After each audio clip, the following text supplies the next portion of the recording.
noches, profesor. Somos el grupo número 4, conformado por Aguilar Saavedra Mariceli, Castro Prado Luz Karina, Medina Antiporta Madeleine, Quisana Barreda Lilian Di Paola y Torre Quiñones Juana Iris. Vamos a presentar la evaluación T5. El presupuesto de capital es una herramienta financiera que se utiliza para evaluar las inversiones a largo plazo que puede realizar la empresa, así poder identificar y desarrollar aquellas que sean más rentables para la compañía y poder obtener riquezas para la misma. Para el proceso de elaboración de capital se tienen 5 pasos, los cuales son la elaboración de propuestas, la revisión y análisis, toma de decisiones, implementación y el seguimiento. Los tipos de inversión son 3, inversión de capital, inversión operativa y las inversiones en activos fijos. La inversión de capital es el desembolso de fondos con el que se espera obtener beneficios en un plazo mayor a un año.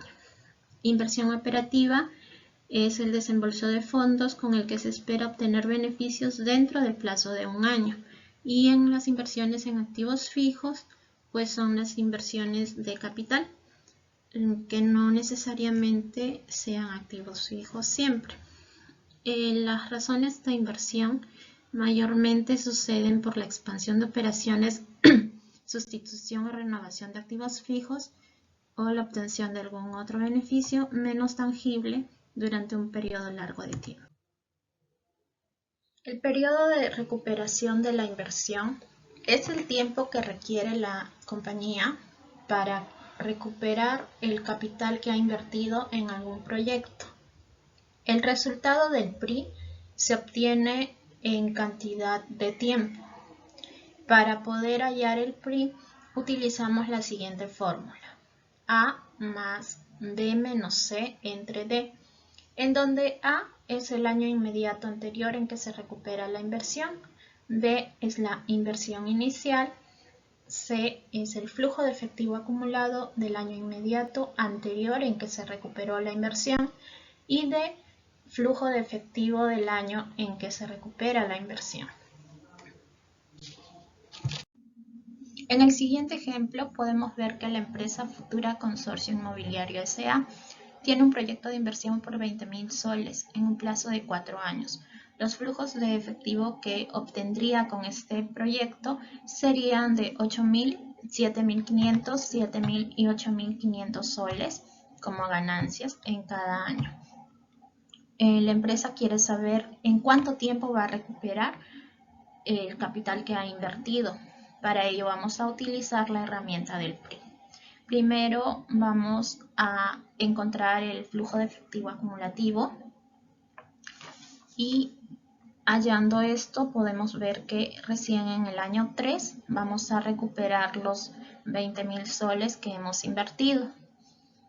Ahora para hallar el PRI vamos a reemplazar la fórmula que tenemos y pues sabemos que el año 2 es el año anterior al año inmediato en que se va a recuperar la inversión. Para ello vamos a poner 2 más los 20.000 soles que se han invertido menos 14.421 soles que son el flujo acumulativo del año 2 entre los 6.046 soles que son el flujo de efectivo del valor presente del año 3, que es el año en el que se va a recuperar la inversión. ¿Sí? Resolviendo esta ecuación vamos a obtener que el PRI tiene un valor de 2,92. Y esto quiere decir que la inversión se va a recuperar en 2 años y 11 meses.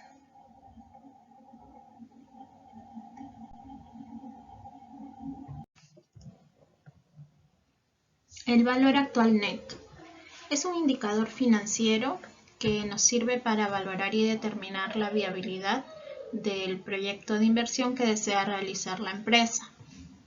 se determina mediante la actualización de los flujos de gastos e ingresos futuros del proyecto. El resultado de BAN nos va a indicar cuánto es la ganancia que vamos a obtener del proyecto que estamos evaluando. Los resultados del BAN siempre se van a dar en cantidades monetarias. Si el resultado es positivo, quiere decir que el proyecto es viable. De ser negativo, pues definitivamente no es viable. Para hallar el BAN de un proyecto, utilizamos la siguiente fórmula. Es la resta de la inversión inicial más la suma de cada uno de los flujos netos de efectivo entre 1 más la tasa de descuento elevado a la cantidad de años correspondiente a cada flujo de efectivo. En el siguiente ejemplo podemos ver dos proyectos A y B. En el primero con una inversión inicial de 441.661 soles y el segundo de 462.788 soles, con una tasa de interés del 5% en una duración de 2 años. Aplicando la fórmula del BAN, vemos que en el proyecto A obtendremos una ganancia de 27.958 soles, lo cual nos dice que este proyecto es rentable.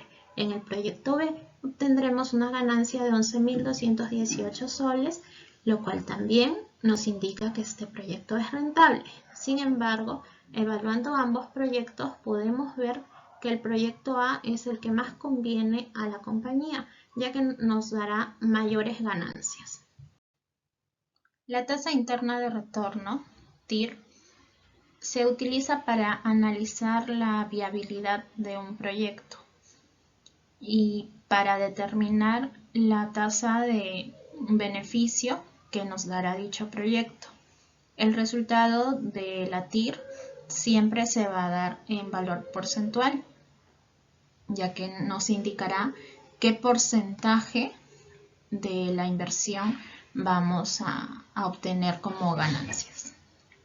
Para determinar la TIR de un proyecto utilizamos la siguiente fórmula: menos el flujo neto de efectivo del año 1 más menos la raíz cuadrada del flujo de efectivo del año 1 al cuadrado menos 4 por la inversión inicial por el flujo neto de efectivo del año 2 entre 2 por la inversión inicial.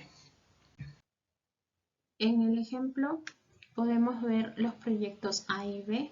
Al igual que en el ejemplo anterior, tiene el mismo monto de inversión inicial con la tasa de interés de 5% en una duración de 2 años.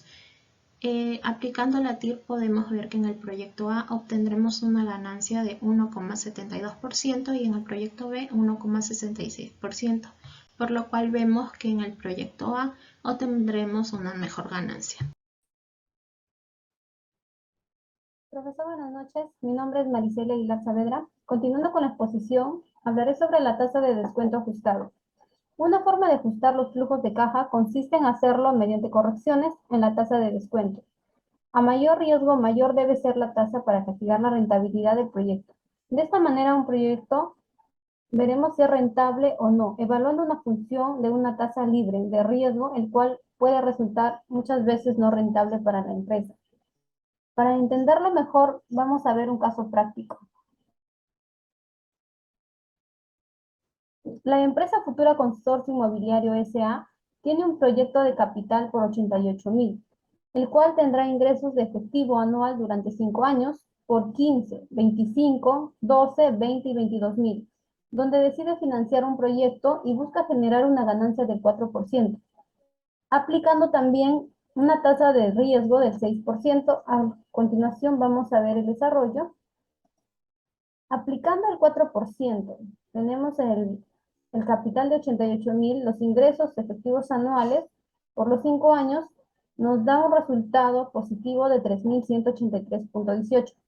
Ahora bien, aplicando el 6% con la tasa de riesgo, nos da que tenemos un resultado negativo de 1962.67. Como se visualiza acá, que aplicando el 4% nos da positivo y en el 6%, donde es la tasa de riesgo, nos sale un resultado negativo, este indicador nos dice que este proyecto no es rentable. Por ello se concluye que la inversión para la empresa futura consorcio inmobiliario le producirá pérdidas por debajo de su rentabilidad exigida. Por ende, la empresa tendrá que rechazar este proyecto. Costo de capital promedio ponderado WACC. ¿Qué es? El WACC, también denominado costo promedio del capital, es la tasa de descuento que se utiliza para descontar los flujos de caja futuros a la hora de valorar un proyecto de inversión. El cálculo de esta tasa es interesante valorarlo o puede ser útil teniendo en cuenta tres enfoques distintos, como puede ser el activo de la compañía, que tiene que ver con la tasa a descontar en los flujos de caja esperados. Desde el pasivo, el coste económico para la compañía de atraer un capital al sector y como inversores, el retorno que estos esperan al invertir en una deuda o un patrimonio. Para entenderlo mejor, vamos a realizar un caso práctico. Los accionistas de la empresa Futuro Consorcio Inmobiliario S.A. desean invertir y obtener una tasa de rentabilidad del 17%. Realizarán un préstamo que tiene un interés de 13%. Tenemos la fórmula del WACC, tenemos los datos, el 17%, que es el interés de rentabilidad, tenemos el 13% del interés del préstamo, tenemos un capital de 31.050, obligaciones financieras por 15.030 y la tasa del impuesto a la renta por 29.50. Aplicamos la fórmula, reemplazamos los datos. El porcentaje, acá tenemos el capital, lo vamos a dividir entre el capital más las obligaciones financieras. Esto más la tasa de interés por 1 más el 29.5% de la tasa del impuesto a la renta. Multiplicado por las obligaciones financieras entre el capital más las obligaciones financieras. Se visualiza, de acuerdo al resultado aplicado en la evaluación del WACC, que obtenemos un promedio ponderado del capital de 11%, como se visualiza acá, y el promedio ponderado de las obligaciones financieras de un 3%, lo cual nos deja como un resultado el WACC de un 14%. Esto nos indica que la inversión es viable, puesto que con este resultado la empresa podrá financiar e invertir en nuevos proyectos. Eso es todo, profesor. Muchas gracias. Siguiendo con la exposición, vemos las políticas de pagos y dividendos. Es importante que las empresas muestren con claridad su política de dividendos para atraer inversionistas, con el objetivo de obtener capital nuevo, sin la necesidad de recurrir a una entidad bancaria. Esta condición es imperativa en empresas que normalmente cotizan en la bolsa de valores. La política de dividendos forman parte de las decisiones a tomar de las empresas, las cuales van a tener que intervenir primordialmente en una serie de condiciones para las personas que decidan invertir en este negocio, ¿no? Una empresa X. Las políticas de dividendos establecen las normas sobre las cuales se determina el futuro de las utilidades generadas en un periodo, las cuales atienden las necesidades de la misma empresa, como también el futuro de la empresa. Consideraciones de las políticas de dividendos.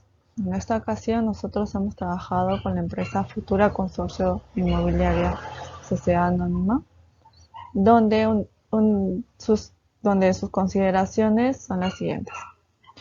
Cumplir con las normas legales dispuestas en el artículo 230 de la Ley General de Sociedades. Los accionistas se reunirán y realizarán los estados de resultados acumulados del ejercicio. Si en una empresa disminuyen sus utilidades, los dividendos serán también menores. Si las utilidades son mayores, en el próximo periodo, los accionistas recibirán un mayor porcentaje. O sea, estos son cuatro políticas en la cual la empresa Futuro Consorcios Inmobiliarios SAP tomó la decisión para poderlas compartir con sus inversionistas, ¿no? Inversionistas que son personas externas que deciden invertir en este negocio, lo cual no representan a entidades bancarias. Las políticas de pago de dividendos son las decisiones que toma una empresa sobre si distribuye o no el efectivo entre los accionistas, cuánto distribuye y a través de qué medios, ¿no? Una vez invertido el capital del accionista, luego se ve cómo va a ser la distribución de sus dividendos, ¿no? Esto es prácticamente eso es lo que nos indica las políticas que se decide tomar en esta empresa, lo cual siguen dos procedimientos: procedimiento de pago con los dividendos y procedimiento de recompra de acciones. Ahora, también tenemos unas restricciones en cuanto a las políticas de dividendos, en la cual se resaltan 3 puntos. Perspectiva de crecimiento. Para esta ocasión, la empresa indica que no contará con un financiamiento interno mayor al 20% de sus utilidades. O sea, los accionistas en este caso están un tanto delimitados a ciertas acciones. 2. Consideraciones de los dueños. Para este caso, el 80% de los accionistas debe estar de acuerdo para tomar una decisión con respecto a la empresa. En caso contrario, no podrán proceder a tomar cualquier decisión que pueda favorecer o desfavorecer a la empresa, si no se cumple con esta condición. Como último punto tenemos las consideraciones del mercado. Para este caso está la inestabilidad económica, está, la incertidumbre política y también hasta los casos fortuitos ocasionados por la naturaleza, el cual es totalmente fuera del control de cualquier empresa, ¿no? Ahora, siendo las conclusiones, podemos ver que las políticas de dividendos nos permiten diseñar fuentes de autoconocimiento. El dividendo es la parte de las utilidades de una empresa que ésta se decide repartir entre sus accionistas. Obviamente que todo accionista que decide invertir en una empresa es porque al final espera recibir utilidades de esa inversión, ¿no? Entonces, pero para ello se hace una serie de políticas, de normas, la cual la empresa diseña y los accionistas están de acuerdo. Gracias. Buenas noches, profesor. Mi nombre es Juana Iris Torres Quiñones. Voy a continuar con la exposición. Voy a hablar sobre gestión de capital de trabajo neto.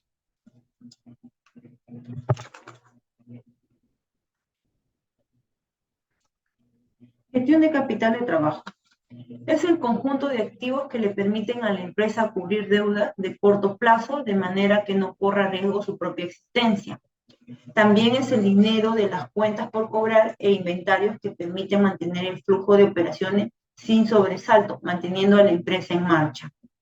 El capital de trabajo neto es la cantidad de dinero que la empresa necesita para mantener el giro habitual del negocio. El capital de trabajo también es básicamente los recursos financieros que una empresa necesita para continuar funcionando y poder realizar así sus actividades. La fórmula para calcular el capital de trabajo es capital de trabajo igual al activo corriente menos el pasivo corriente. El activo corriente es todo lo que uno posee o se le debe, y el pasivo corriente es todo lo que debe. El resultado del capital de trabajo nos puede dar positivo o nos puede dar negativo. Y se utiliza este resultado para determinar el perfil de riesgo financiero de una empresa. El resultado del capital de trabajo positivo nos va a indicar que la empresa puede hacerse frente a sus deudas. Un capital de trabajo negativo, como resultado negativo, nos va a indicar que la empresa puede tener problemas. Fundamentos del capital de trabajo. Tenemos al capital de trabajo saludable y el capital de trabajo crítico. En el capital de trabajo saludable, vemos que el activo corriente es más grande que el pasivo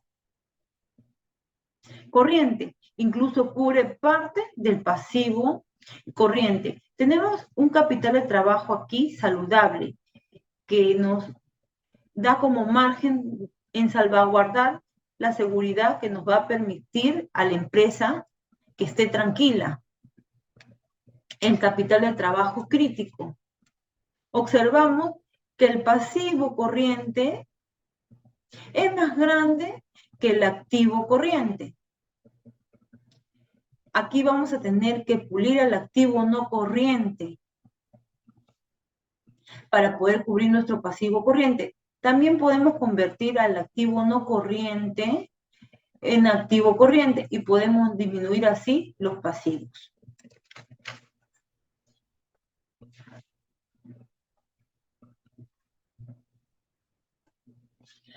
Ahora voy a hablar sobre el ciclo de conversión de efectivo. El ciclo de conversión de efectivo sirve para informarnos cuánto tiempo se tarda la empresa en transformar sus compras de inventario en efectivo. El ciclo de conversión en efectivo es importante porque nos indica financieramente, ya que esta muestra el flujo de caja de su empresa y muestra así su capacidad de mantener a los activos de alta liquidez.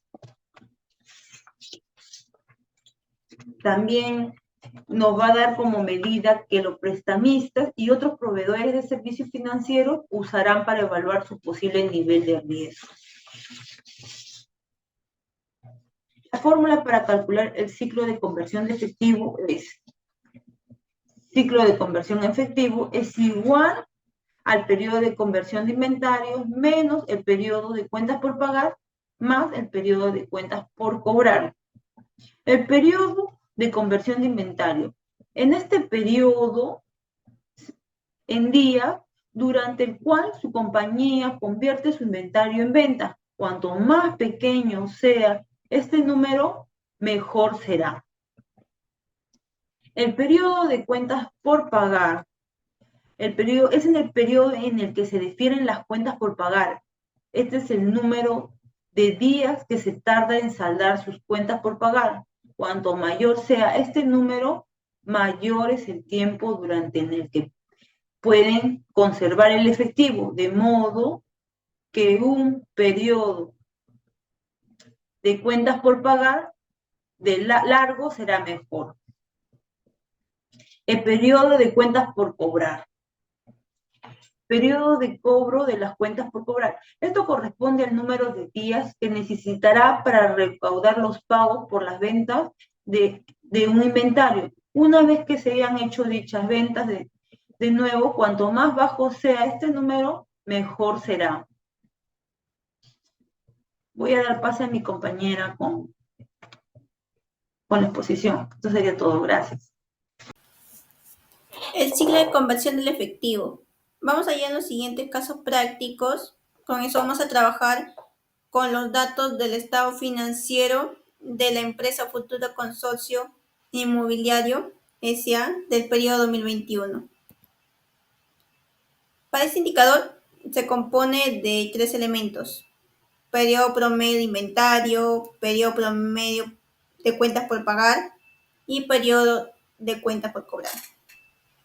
Rotación de inventarios es igual al costo de bienes vendidos menos 2.873 entre inventario 0 es igual a 0.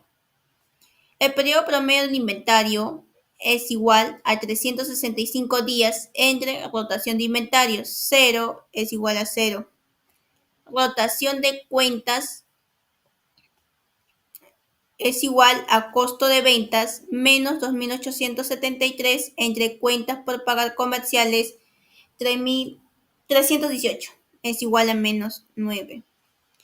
Periodo promedio de pago es igual a 10 de operación 365 entre rotación de cuentas por pagar menos 9 es igual a menos 40. Rotación de cuentas por cobrar es igual a ventas 11.942 entre cuentas por cobrar comerciales 1.242 es igual a 10. Periodo promedio de cobro es igual a 10 de operación 365 entre rotación de cuentas por cobrar 10 es igual a 18. El CCE es igual al periodo promedio de inventario menos periodo promedio de pago más periodo promedio de cobro. Esto nos indica el número de días que a la empresa le toma recuperar el dinero. Para el dinero que invirtió, ¿no? Para seguir produciendo, para seguir con las ventas y el cobro. Son 78 días que le tomó la empresa. Análisis de antigüedad de saldo de la empresa Futuro Consorcio Inmobiliario S.A.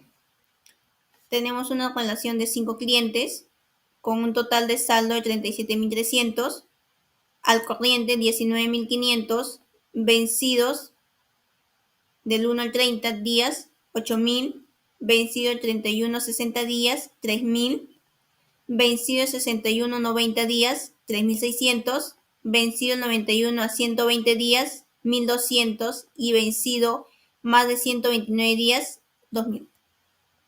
¿No?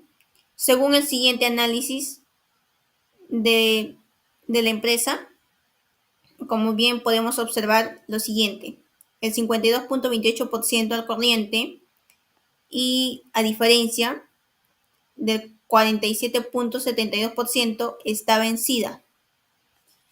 Y con más de 129 días es 5.36, ¿no? El área de cobranzas se tiene que hacer el encargo o poner mayor esfuerzo para la recuperación del efectivo. En conclusión,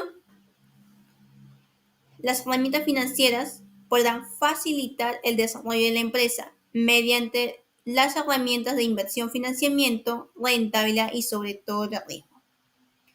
Por su parte, el PRI no es un buen indicador para seleccionar las mejores inversiones. En el caso del TIR, nos daría la misma recomendación que el BAN, sin embargo, tener en claro que el criterio del TIR varía según sea la estructura del fondo del proyecto. Inversión de proyectos que tengan BAN positivo o selecciona proyectos de mayor BAN. El presupuesto de capital es fundamental en la toma de decisiones sobre inversiones de largo plazo, ya que se encarga de identificación, el análisis y la selección que sean rentables y aporten al desarrollo de la empresa. El costo de capital promedio, WACC, es la medida financiera que tiene como propósito englobar en uno solo. La política de dividendo nos permite diseñar fuentes de autofinanciamiento, evitando acumular gran cantidad de endeudamiento. El capital de trabajo neto busca medir los activos corrientes, es decir, la cantidad de dinero que la empresa necesita para poder operar con normalidad.